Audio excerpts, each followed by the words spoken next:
Саламатсыздар, урматтуу теле-көрүүчүлөр, сиздер кабарлар маалымат программасын көрүп жатасыздар. Кызматыңыздарда мен Асанбек Каракузуев.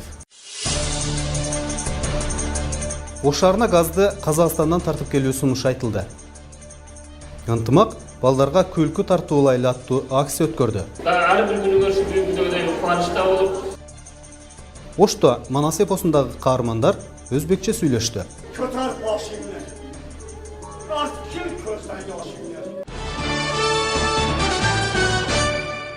Ош шаарына газды Казакстандан тартып келүү сунушу демилгеленди. Бул боюнча Ош газ чарба башкармалыгынын башчысы Маматкалык Аматов шаардык коллегияда билдирди. Анын айтымында Газпром ишканасы Өзбекстан тарап менен сүйлөшүп жатат, бирок сүйлөшүүлөр натыйжасыз болсо, Казакстандан газ тартып келүүгө мажбур болобуз дейт. Анын айткандарын Ош шаарынын мэри Айтмамат Кадырбаев сынга алды. Коллегияда кышка даярдык 2014-15 жылдардагы күзгү кышкы мезгилдерге даярдыктар жана Ош шаарын көрктөндүрүү жана жашылдандыруу иштерин 2 ай жүргүзүү боюнча Ош шаардык мэриясы тарабынан жарыяланган жарлыктын жыйынтыгын талкуулоо каралды. Алгач Ош шаарынын мэри газ маселесин жергиликтүү тургундарга түшүндүрүү иштерин туура жүргүзүүнү тиешелүү кызматкерлерге билдирди. Өзүңүздөр билесиздер, Газпромдун мында уткучу да бар, акчасы да жетет. Где-то 2 айдын ичинде эгер Өзбекстан алганга шарт жок болуп калса, анда казактардан алганга биз жумуш бердик. Аны 2 айдын ичинде Газпром толук өктүрүп, түндүктү тартканга шарты бар. Өзбекстан менен чечилбей турган болсо, биз ошол түндүктөн ошону труба тартып келебиз деп атабыз. Давайте мындай бир жомоктон алысыраак болойлу. Но ал трубаны тартып келгенде биз быйыл аны бүтүрө албайбыз да. Канча убакыттын ичинде тартып келет? Газпром тартса, макул болсо биз сунушубуз. Макул болсо аны бермей, максимум 2 айдын ичинде тартып келет. Жок, сиздер көрүшүңүздөр, бул Андан соң Ош шаарынын вице-мэри Курманалы Абдрахман уулу кыш мезгилинде жылуулук берүү боюнча көрүлүп жаткан даярдыктар тууралуу маалымат берип өттү. Теплоэнергия централь өзү эле 2,5 миллион кубтан ашык газ иштетет экен. Эгерде бул газ маселеси кышка чейин, кыш сезонунда дагы эгерде мындай саясий бир чечимдерден улам берилбей калса, кандай иш-чараларды жүргүзөбүз? Негизинен газ бул жерде мазуту суюктуп тиешелүү объекттерге берүү үчүн колдонуучу энергия ресурс болуп эсептелет. Бул боюнча азыр жылуу электр борбору альтернативдик вариантты карап жатат. Демек, эгер газ болбосо, анда биз 13,16 миллион сомдук примерно кошумча бир ошол электр мындай булантуу немесин оборудованиясын алууга аргасыз болобуз. Демек, бул маселе чечилбесе, демек альтернатив единственный жол ушул болуп калат. Жылуулук берүү боюнча 22 пункттан турган иш план түзүлүп, анын жыйынтыгында учурда шаарыбыздагы 32 көп кабаттуу үйлөрдүн жылуулук берүү жабдуулары жаңыртылып бүттү. Мындан сырткары 40 түтүндү жылуулук берүү жабдуулары менен камсыздоо каралган. Сиз справкаңызды айтып өттүңүз, 40 үйдү бүгүнкү күнү биз ошол немеге улап атабыз депчи, жылуулук системасына. Ошол 40 үй толук уланып бүтөбү? Жалпы билесиз, шаардагы 117ден ашык үй, жогорку көп кабаттуу үйлөр мындай борбордук жылытуу системасына уланган эмес. Ошондуктан аны быйыл эми массалык баарын камтуу мүмкүн болгон жок. Былтыр 32 үй болсо, быйыл 40 үй деп пландаштырып атабыз. Мына бул МЖК ишканасынын негизги иши. Демек, ушул планда каралган иш бул ушул жылы аткарылыш керек. Жыйындын жүрүшүндө Ош шаарын көрктөндүрүү жана жашылдандырууга багытталган 2 айдын жыйынтыгында пландалган объекттен 8 объект кошумча аткарылып, алгылыктуу иштер жүргөндүгүн вице-мэр баса белгиледи. Демек, кошумчада бул жердин ичинде бир жеринде сквер, жаңы сквер ачылып, жарым бөлүк ишке салынды. Ош шаарын көрктөндүрүү жана жашылдандыруу боюнча жарыяланган 2 айдын алкагында атайын комиссия түзүлүп, 2 айлыкты өткөрүүнүн активдүү катышуучулары Ош шаарынын мэри Айтмамат Кадырбаев тарабынан сыйланды.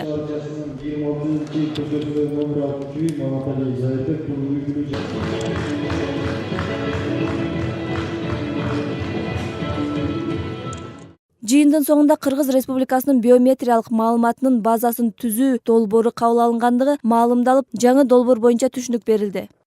Бүгүн атайын даярдыктагы ШЕР отрядынын түзүлгөндүгүнө 13 жыл болду. Аталган отряд 2001 жылы генерал-майор Ашырбек Бакаев тарабынан уюштурулган. Бул группа 1999 жылы Баткен окуялары, 2005 жылы террорчулукту жок кылууга салымын кошкон. Мүмкүнчүлүктөн пайдаланып, ушул бардык атайындарда ШЕР отрядынын ветерандарын жана азыркы маалда кызмат өтөп жаткан атайындарда ШЕР отрядынын офицер прапорщиктерин жана сержанттарын куттуктап кетем. Алар укаларым чынден соолук, узун өмүр, үй бүлөлүк бакыт.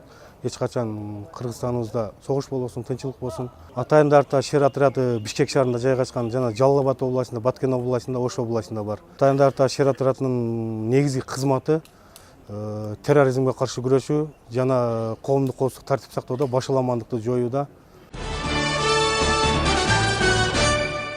Биринчиден балдарды коргоонун эл аралык күнү. Ага карата Ынтымак коомдук регионалдык телерадио компаниясы балдарга күлкү тартуулайлы аттуу акция өткөрдү. Анын негизинде балдар муз аянтчасында күн бою акысыз ойноого мүмкүнчүлүк алышты. Аны менен катар Ынтымактын жамааты Боорукердик үйүндө тарбияланып жаткан балдарга барып кабар алдык. Аянтча толгон бул балдар үчүн бүгүн өзгөчө күн. Анткени алар муз аянтчасында күнү бою акысыз ойноо мүмкүнчүлүгүнө ээ болушту. Эжекелер бизге айтты да, досторго биякта неме болот, бесплатный болот каток. Барасыңарбы? Биринчи мен жок дедим, таңертең сурап келдим. Дедим бара бер деди. Бул жер мага аябай жакты. Ойноп атабыз достор менен. Жерде досторубуз менен муз саны болуп жатат. Сага жакпы? Ооба. Эми дагы келем. Мага бул жер аябай жагып атат. Рахмат сиздерге. Балдарга күлкү тартуулайбыз аттуу майрамдык акция Ынтымак телерадио компаниясы жана Жаңы Муун коомдук бирикмеси тарабынан уюштурулуп, ага коомдук уюмдар жана шаардык мэрия колдоо көрсөткөн. Саламатсыздарбы, сүйкүмдүү бөбөктөр, бүгүнкү акциянын катышуучулары, коноктор. Албетте, биринчи кезекте урматтуу биздин сүйкүмдүү бөбөктөр, силерди ушул алдыдагы балдар күнүнө майрамыңыздар менен биздин шаарыбыздын мэри Кадырбаев Айтмат Тентебаевичтин атынан куттуктайбыз. Акцияга калктын аярлуу катмарынын балдары тартылган. Ал муз тебүү менен гана чектелбестен, балдар үчүн атайын сый тамакта уюштурулган. Ошондой эле концерттик программа менен коштолду. Балдарды коргоо күнүнө жараша кайрымдуулук акцияны өткөрүп атабыз. Бул бүгүнкү мареке 118 аялуу балдар чакырылган. Биздин оюбуз бардык кыйынчылыктарды, бардык оорчулуктарды, бардык социалдык тармактан болобу, экономиканын тармактан болобу проблемаларды бардыгы чогуу ашар менен чечсе болот. Иш-чара балдардын эл аралык күнүнө карата өткөрүлдү. Мындай саамалыктар Ынтымак телерадио компаниясында буга чейин да өткөрүлүп келген. Бул иш-чарада балдарды шаардагы балдар үйлөрүнүн балдарына бул жерде бир аз майрамдык концерт тартуулап, аларга бир сый тамак уюштуруп, бул жерде бүгүн кечке бизге жакшы могул зима лето шаардык муз аянтчасы бизге бүгүнкү күнгө демөөрчү болуп бүгүн күн ичи жаш балдарга мындай бекер берип атат да, ушу ойногонгочу бүгүн балдардын жүзүндө кубаныч көрүп атсаңар керек, күлүп жайнап балдар баары жыргап калышты да. Андан соң уюштуруучулар шаардагы Боорукердик балдар үйүндөгү наристелерди куттуктаганы барды. Мында 30 бала тарбияланат. Аларга Ынтымактын жааматы топтогон каражаттар менен белек бекчектер тапшырылды. Бүгүнкү сөйлөй турган кишилер ушу балдар болсун, көрүүчүлөр да балдар болсун, сахнада бийлеген ырдагандар да балдар болсун. Бүгүнкү байрамыңар көңүлдүү өтсүн. Ар бир күнү көрүшүп бүгүнкүдөгүдөй кубанычта болуп, жакшылыктардын ичинде жүрүңүздөр. Соңунда балдарга Ош шаарынын жаш таланттары даярдаган концерттик программа менен коштолду. Альбина Жулаева, Айбек Беделбеков, Ынтымак. Жалал Абадта 1-июнь балдарды коргоонун эл аралык күнүнө карата атайын иш-чаралар өткөрүлдү. Аймакта айрыкча кароосуз калган балдар көңүл борборунда болушту. Социалдык коргоого муктаж болгон балдардын арасында Жалал Абадтагы Бөкөнбаев атындагы балдар үйүнүн тарбиялануучулары бар. Бул тууралуу кабарчыбыз Жалал Абадтан кеп калат. Төлөгөн Темиров Жалал Абад облусундагы Жомарт Бөкөнбаев атындагы балдар үйүндө тарбияланат. Ал аталган жайдагы балдардын арасынан айырмаланып, таланттуу алдыңкы окуучулардын бири. Бирок анын жашоодогу өкүнүчтүү жагдайы ата-энесинен жашоого жаңы келген учурунда ажыраган. Айтымында мектепке жаңы барар жылы үй бүлөлүк оор абалынын кесепетинен окууга барууга кыйынчылык болгон. Ал 9 жашында аталган балдар үйүнө кабыл алынган. Өз үйүм жагымда окугам 1-классты. Мисалы 1 жума, 2 жума башка мектепте элем которулгам кетип калгам. Ошол сыяктуу бияка келип туруп 2-класска которгон.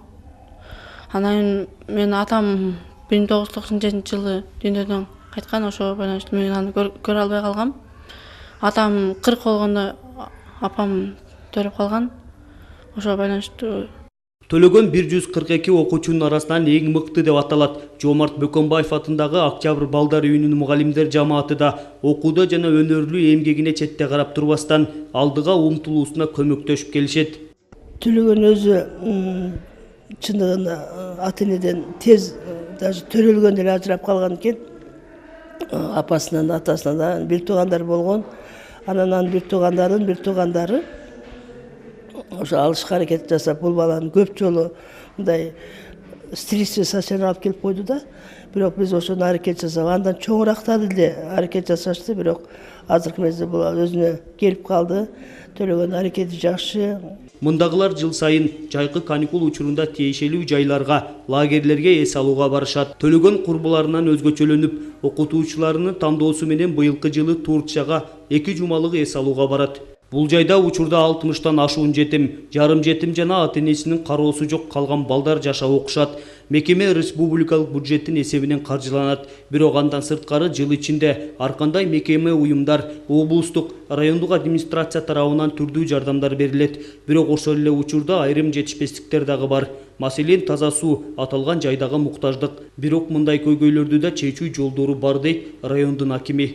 Биз буларга колдон келишинче жардамдарыбызды беребиз. Булардын жетекчилиги кайрылганда, не только кайрылганда, ансыз деле биз келип кабар алып, эмне кемчиликтери бар, кыштын күнкү кандай даярдыктары бар, же болбосо балдардын мына азыр каникул болуп лагерге чыкканда ал жактан кандай кемчиликтери бар, баардыгын карап турабыз. Эгер жетишпеген жактары болсо, бир администрация тарабынан жана биздин жеке ишкерлерибиз бар, чыган жигиттери ошолорго кайрылып, ошолор аркылуу буларга биз жардам алып берип турабыз. Жалпы 142 окуучуга билим берген мектеп-интернатка облустун алыскы жана тоолуу райондорунан балдар кабыл алынат. Талгат Бакиев, Казыбек Курманбеков, Ынтымак, Жалал Абад облусу.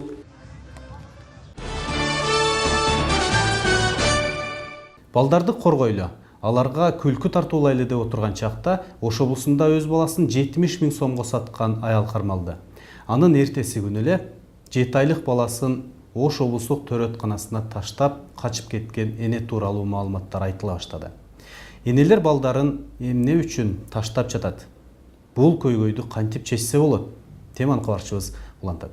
Өзүнүн 5 айлык баласын 70 000 сомго сатууга шектелип, Кара Суу районунун 27 жаштагы Булжараны кармалган. Ал мындай жолго барууга карызынын көптүгү, никесиз төрөгөндүгү жана оор турмушу мажбурлаган. Тайжем менен сүйлөштүм. Тайжем ооба мен тааныштарым бар деп, орлор менен сүйлөшүп, ошол баланы олор алды.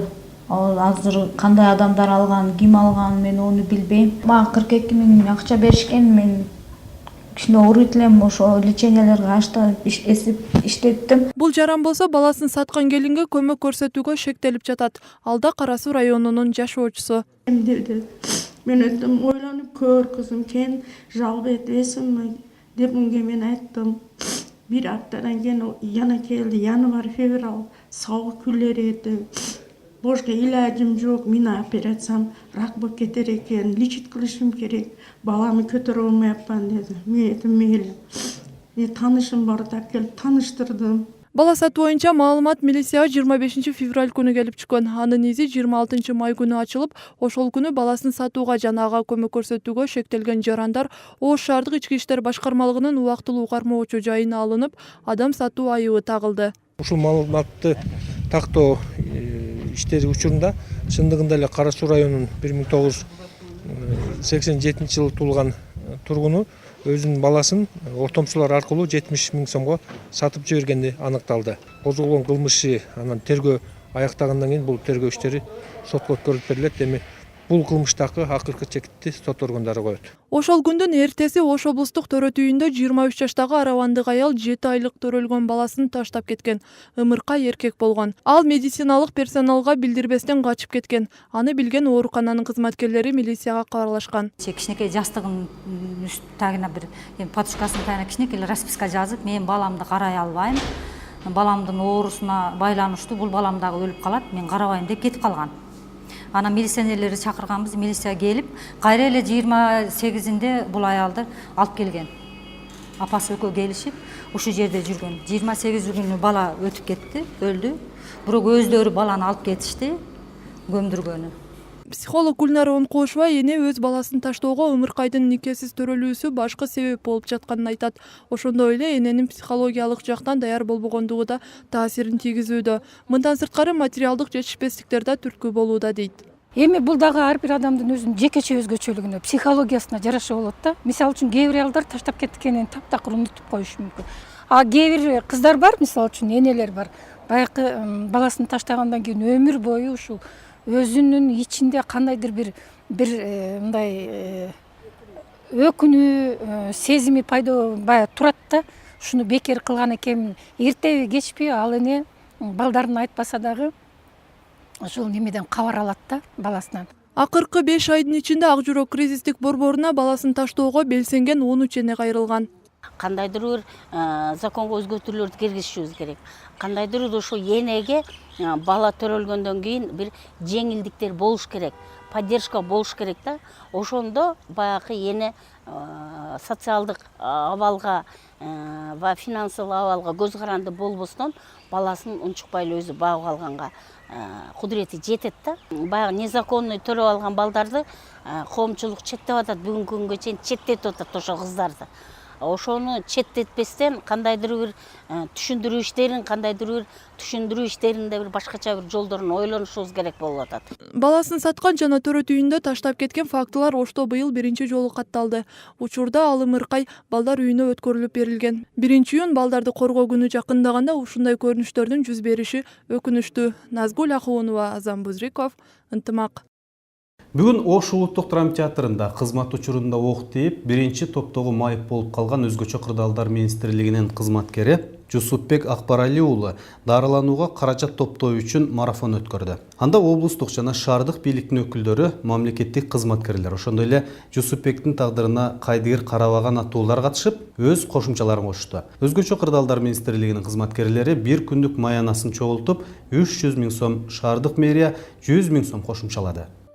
Өздөрүнүн туугандары аркылуу Италияда Неаполь шаарында ушундай бир жеке менчик клиника бар экен. Ошонун врачтары дагы дарылайбыз деген үмүт берип жатышат да. Ошого байланыштуу баягы кеткен чыгымдарын төлөө максатында биз марафонду өткөрүп атабыз. Бүгүнкү күндө бүгүн жума намазы болгондуктан Тош шаарындагы 3 чоң мечитке, бул Имам Аль-Бухари мечитине, ошондой эле Сулайман Тоо мечитине, анан Эрдем мечитине, бул Юго-Востоктогу Эрдем мечитине атайын кутуларды коюп, имамдар аркылуу, ошол казылар аркылуу дагы каражат чогултуу максатта ошол жакта да иш-чаралар жүрүп атат азыр bizde. Урматтуу көрүүчүлөр, азыр болсо медиа өнөктөшүбүз Азаттыктын кабарчылары дүйнөлүк жаңылыктар менен тааныштырат.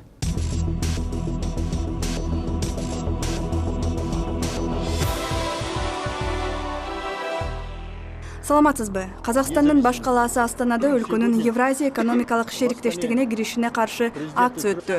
Медициналык маскаларды тагынган активисттер Орусиянын империалисттик вирусунан сактан деген урандарды көтөрүп чыгышып, полициянын коштоосунда эгемендик монументине гүл коюшту.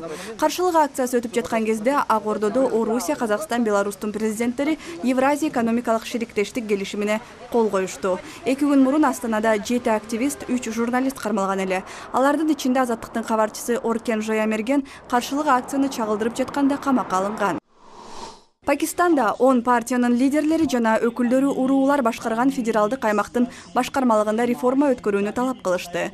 Пешавардагы жыйынга чогулгандар Пакистандын бардык мыйзамдары уруулар башкарган чөлкөмдө дагы тарашын борбордук бийликтен суранышты. Саясий партиялар уруулар башкарган аймакта өзгөртүүлөрдү киргизүү тууралуу чечимди жакында эле кабыл алышкан.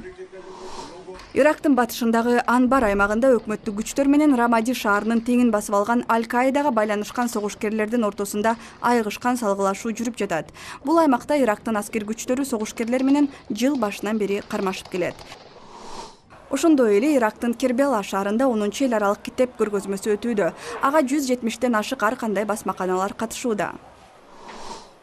Грузиянын борбору Тбилисиде эл аралык китеп фестиваль ачылды. Алдыдагы 4 күндө китеп сүйүүчүлөр грузиялык жана чет элдик жазуучулар менен жолугушуп, жаңы китептердин бет ачаарларына катыша алышат. Окурмандарга ошондой эле китептерди арзан баада сатып алууга мүмкүнчүлүк берилет.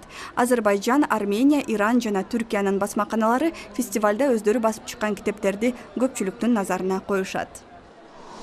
Ушул жана башка жаңылыктар биздин интернеттеги сайтта дагы бар. Дареге Азаттык чекит KG. Биз менен социалдык тармактар аркылуу дагы байланышыңыз, ал эми уюлдук телефондон кирүүнү кааласаңыз, Азаттык чекит моби чекит KG дарегин териңиз. Аман болуңуз. Ошто Манас эпосундагы каармандар өзбек тилинде сүйлөштү. Белгилүү драматург акын Жалил Садыковдун Манастын уулу Семетей аттуу драмасы Оштогу Бабур атындагы Академиялык өзбек драм театрында коюлду. Бул тууралуу кененирээк кабарчыбыз айтып берсин. Акын драматург Жалил Садыковдун Манастын уулу Семетей драмасын Оштогу Бабур атындагы Өзбек академиялык драма театрынын артисттери сахналаштырышкан. Кадимки ак калпак, кылыч, найза, калкан илинген ак өргө, ошондой эле кыргыз улуттук кийим кийген Манас эпосундагы каармандар өзбек тилинде сүйлөштү. Köter başını, artkil közden yaşını. Olam yığılap tapken emas, Manas laşkar başını. Эпостогу окуялар тизмектелип, көрүүчүлөрдүн бүйүрүн кызытты. Келген коноктордун арасында Жалил Садыковдун жубайы Сабира Чапаева да бар. 88-89 жылдарда уже коюлган болчу буларга өзбек. Анан эми ошонун кайра кайталанып атышы эл достугу. Жалгыз эле биз билбей Манасыбызды, Семетейибизди, Сейтегибизди өзбектер да билип турса, бизде жашаган элдин баары билип турса, бизге да жакшы сыймык го деп ойлойм. Ошо. Анан кубанып турам өзүм. Ашкам көз өтүп кеткенден кийин башкаларда коюлуп аткан спектакльдер, мурунку коюлуп аткандары коюлуп атат, а булар жаңылап коюптур. Акыркы учурда чыгарманы кайра сахнага алып чыгуу, Манастын, анын урпактарынын кыргыз мамлекеттүүлүгүн түзүү жана бекемдөө үчүн алып барган күрөштөрүн сахна тили менен жаш муундарга көргөзүү зарылчылыгы пайда болгон. Драманы койгон режиссер Набижан Сабыр. Hazır fevral ayından başlap tiyatro cemaati mana şu spektakl üstünde iş alıp barıp hazır çıkarmamızı endi bugün el aldıga alıp çıkıp tamaşabinge hazır endi şöyle biz endi berip atabız. Tamaşamlar kelip körüp özlerinin fikirlerini aytat деген үмүттө турабыз. Драманы Кыргыз Республикасынын маданиятына эмгек сиңирген ишмер Абдыганы Абдыгапуров которгон. Ал аны которууда төп нускасын жазган Жалил Садыков менен келишип иштегенин эскерип өттү. Манастын уулу Семетей аттуу спектаклде Өзбекстандын Ташкент шаарында коюшуп, Ташкент телевидениясынын алтын фондуна жазылып калганын айтат драматург. Биздин репертуарыбызда кыргыз драматургтарынын чыгармалары өзү жалпы репертуарыбызды 100% алсак, ошонун 50%-ынан көбү кыргыз драматургтарынын чыгармалары. Мына биз репертуарыбызда Марбайжиевдин чыгармалары, Бексултан Жакиевдики, Султан Раевдин чыгармалары, мурда мына Токтогулат Абдымомуновдун чыгармаларын көп коюп жүргөнбүз. Буга чейин театр жааматы Манастын уулу Семетей драмасын Бишкекте бир нече ирет көрсөтүшкөн. Белгилей кетсек, драманы биринчи жолу режиссер Абдурашид Байтемиров сахнага койгон. Альбина Жолоева, Айбек Бедилбеков, ынтымак. Бүгүнкү күн мына ушундай окуялар менен коштолду. Кайрадан эфир аркылуу көрүшкөнчө сак саламатта болуңуздар.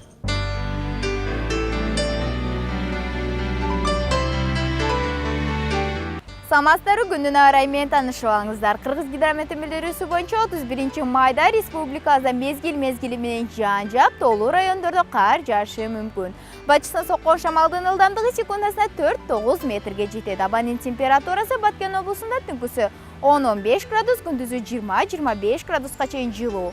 Ош облусунда түнкүсү 11-16 градус, күндүзү 21-26 градуска чейин жылыса, ал эми Жалал Абад облусунда түнкүсү 11-16 градус, күндүзү 21-26 градуска чейин жогору. Нарын облусунда түнкүсү 4-9 градус, күндүзү 17-22 градуска чейин жылыйт.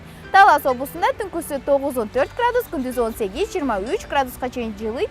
Ысык Көл облусунда түнкүсү 5-10 градус, күндүзү 17-22 градуска чейин жогору. Чүй облусунда түнкүсү 10-15 градус, күндүзү 20-25 градуска чейин жылуу болушу күтүлөт. Борборубуз Бишкекте 31 майда жаан жайыт, батыштан соккон шамалдын ылдамдыгы секундасына 4-9 метрге жетет. Абанын температурасы түнкүсү 12-14 градуска чейин, күндүзү 20-22 градуска чейин жылуу болушу күтүлөт. Ал эми Ошто 31 майда мезгил менен жаан жайыт, батыштан соккон шамалдын ылдамдыгы секундасына 4-9 метрге жетет. Абанын температурасы түнкүсү 11-16 градуска чейин, күндүзү 21-26 градуска чейин жылуу болушу күтүлөт.